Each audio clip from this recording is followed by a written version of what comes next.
What's up, everyone? Pastor Rod here, and thank you for joining us today on Through the Bible.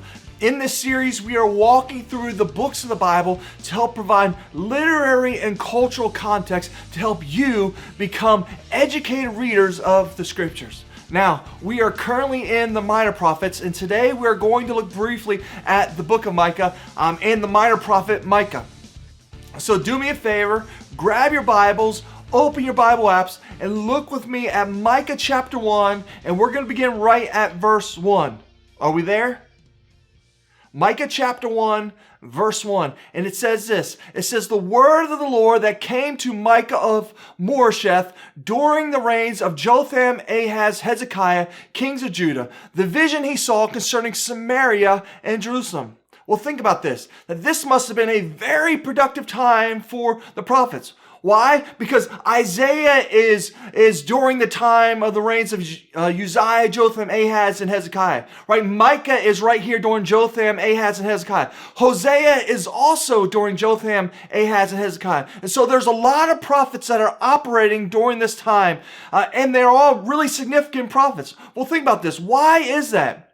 Well, it is a big pivoting event historically, right? Think about this, no one has been able to conquer and hold that land bridge called Israel after David, right? Remember, Israel is the centerpiece for all of the trade routes in the known world at the time. And once David dominates that landscape, no one has been able to conquer that land from the Jews, right? Not the Edomites, not the Ammonites, not the Egyptians, right? The Egyptian tribe, the Arameans tribe, right? They all made incursions. They all had brief victories, but no one has had the horsepower to really conquer and sustain and hold that land. That is until the Assyrian Empire, right? When in 722 BC, they swept down and obliterated the northern kingdom. And then in 701 BC, the southern kingdom, they take it out all the way down to the very gates of Jerusalem. And truly, right, if you're living during this time, right, you didn't have to be a prophet to see what was going on. Right, there was a big black boiling storm cloud in the north. Right, and if you were in Jerusalem, you know that disaster is heading your way. And on top of that, right, while all this is happening, the kingship is deteriorating. And so what happens? God raises up these prophets to counter the corrupt priesthood and the declining kingship. Right? The only really good king that's reigning during this time is King Hezekiah. And even King Hezekiah at the very end, he crumbles. Right? Remember when Hezekiah, he gets these additional 15 years of life from God. And what does he do with those additional 15 years? He plants the seeds for the destruction of Jerusalem. And he fathers that son Manasseh, who is the absolute worst of all of the kings in the southern kingdom. And so Micah is a prophet during that time. And as we saw with Isaiah, right, remember we had this drama in Isaiah that took place from chapters 1 through 35 of Isaiah, right, with this herald announcing, right, and then God speaking, and then these two witnesses are being brought out, the heavens and the earth, and Israel is being accused, and we have this dialogue going back and forth in Isaiah chapters 1 through 35. Well, right here in Micah, we have a dialogue also between the Lord and the prophet Micah. And we have, if you look with me at verse 2, we have this herald beginning right here at verse 2, and he says this. He says, "Hear you people, all of you, listen earth, and all who live in it, that the sovereign Lord may bear witness against you, the Lord from his holy temple." And so we have a structure in Micah that is very much like the beginning of Isaiah, and we have this drama that is being brought forth, right? And there is judgment being brought before the people. And the prophet Micah is speaking right here in verse 3, and he says this. He says, "Look, the Lord is coming from his dwelling place. He comes down and treads on the heights of the earth." Verse 4 says, "The mountains melt beneath him, and the valleys split apart, like wax before the fire, like water rushing down a slope. All this is because of Jacob's transgressions, because of the sins of the people of Israel." What is Jacob's transgression? Is it not Samaria? Right? Remember, Samaria is the capital of the northern kingdom. He continues on and says, "What is Judah's high place? Is it not Jerusalem?" What is he saying? In other words, as Samaria is the capital of the northern kingdom, and from Samaria, these kings up there, they established the worship of the golden calves at Dan and Bethel. Micah is saying this, that Judah is no better than Israel, and Jerusalem is no better than Samaria.